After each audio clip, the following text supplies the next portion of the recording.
Thank you. Thank you very much. Somewhere I'm supposed to have some notes here. These are the President Biden's notes. Why don't you just deliver mine? Why don't I just give your speech here? And you can give mine. I found it.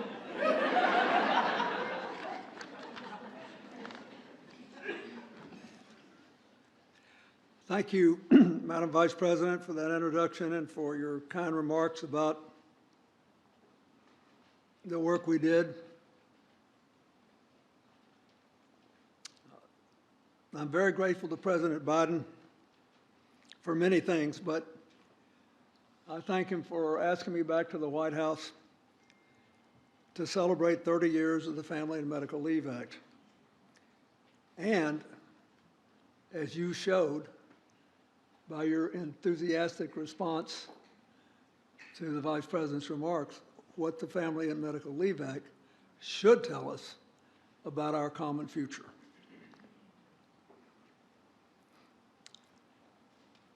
The bill was the result of years of passionate advocacy and effort by so many people, none more than my friend of more years than we'd like to admit, Chris Dodd.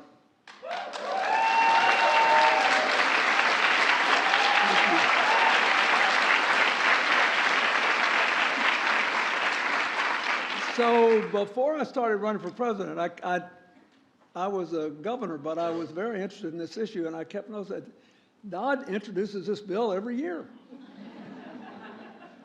And he introduced it for 6 years, I think, before it passed. So he passed it, it got vetoed. And then he passed it again, and it got vetoed again. And by the time I started running for president, I basically made it a part of my stump speech because I thought it both embodied what was wrong then by the polarized politics of Washington and embodied the hazards of overlooking the country when it's changed on the ground. What do I mean by that? The President and I and Nancy and Chris and all of us who are, dare I say it, 75 or older, we grew up in a different time. Well, we grew up in a different time.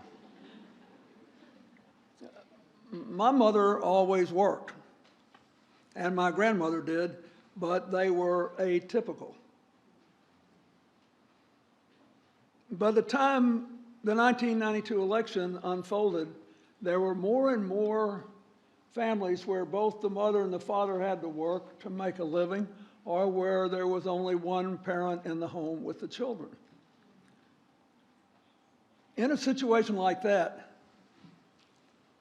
both the society and its political leaders look utterly hypocritical if they say, oh, there's nothing more important than raising children. Well, how about a little help to do it? Well, we can't do that. And so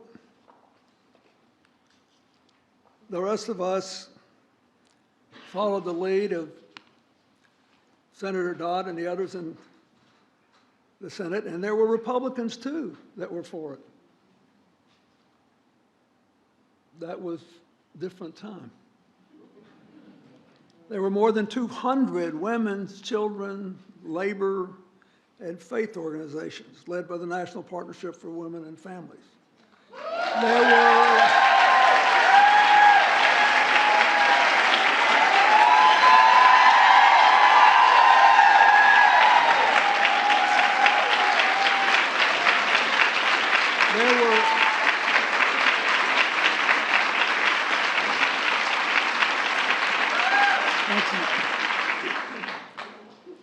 If you ever feel drifting, just ask Judy Lickman what you should do. She'll tell you. There were all these people in the business community who were progressive. They implemented their own forms of family leave because they realized it was good for morale, for productivity, for the long-term health of the business. Still, it took 8 years, 2 vetoes, and another election before it became law. But today, one of the most important things we can do is to remember that the Family Leave Act and every other thing that has really fundamentally changed this country that moved through Congress is an embodiment of what I learned from the World War I essay of the great German sociologist Max Weber, who said that politics was the strong and slow boring of hard boards. All these people board the hard boards, and we are the beneficiaries, and we should all be grateful. And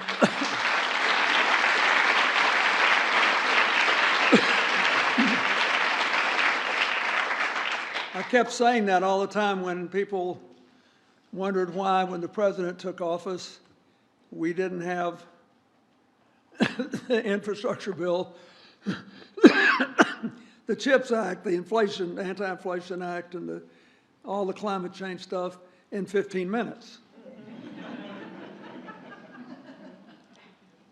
And one of the reasons I was so happy when he got elected president is I watched him spend 15 years, if that's what it took, to make the changes that we needed to make this country a better place to live. So I think we should remember that. I also think you should know, Chris Dodd will tell you the same thing.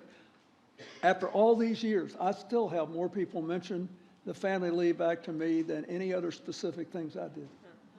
And no one ever talks about what gets all the press coverage. You know, the political process.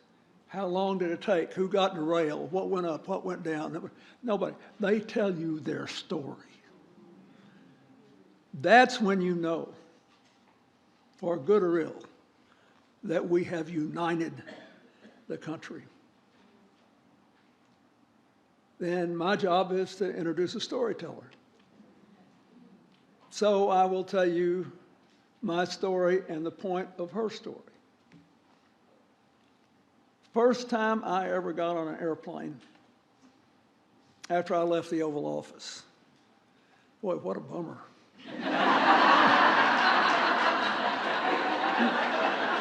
Somebody said, when do you really know you're not president anymore? They don't play a song when you walk in a room. And you're back on commercial air travel. So I'm taking the shuttle from New York to Washington. And this really compelling flight attendant with a very intense stare looked at me and she said, "May I talk to you?" And I said, "Sure." She said, "You know, my husband loves you. He's a jazz musician and he teaches music in school. So he was always for you." She said, "But I really didn't care about you one way or the other until the Family Medical Leave Act." She said, I have a sister, and we had the misfortune that both our parents were dying at once, one with cancer, one with advanced Alzheimer's. There's no way we could support them with care except because of the Family and Medical Leave Act. And I just wanted to tell you this. She said, "I've heard all these politicians give speeches about family values." She said, "I know how your parents die is an important family value." It was breathtaking. I never get on a shuttle after 20 years that I don't think about that woman. And then there's one other story. One early Sunday morning, I took a run out of the White House. I came back.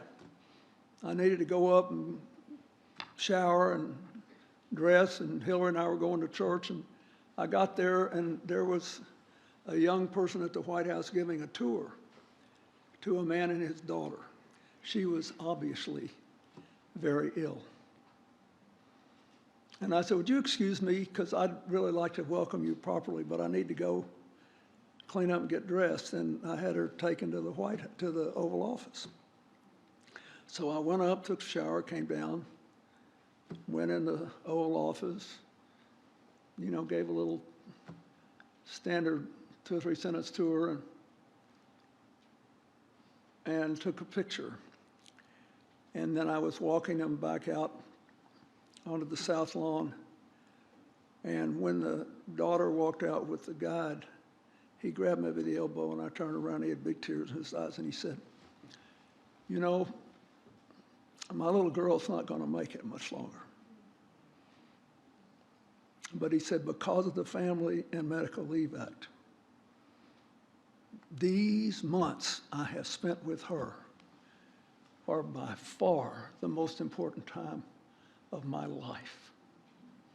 And he said, I am telling you this because I read all this stuff, I know what all the controversies are. He said, it is so easy for you up here to forget that what you do affects the lives of other people in ways you cannot imagine.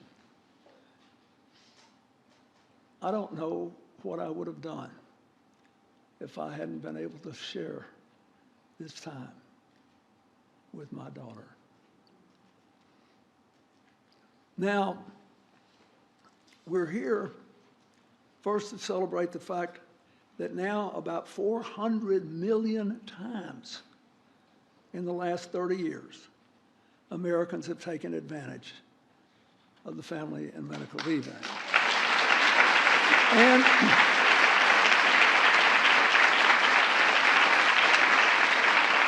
we're here because in spite of that, and in spite of the 2020 study that the Department of Labor did, finding that 95% of employers said that the Family and Medical Leave Act either didn't hurt or actually helped productivity, reduce turnover, and increase morale, there's still a lot of problems that cannot be solved without some form of paid leave. And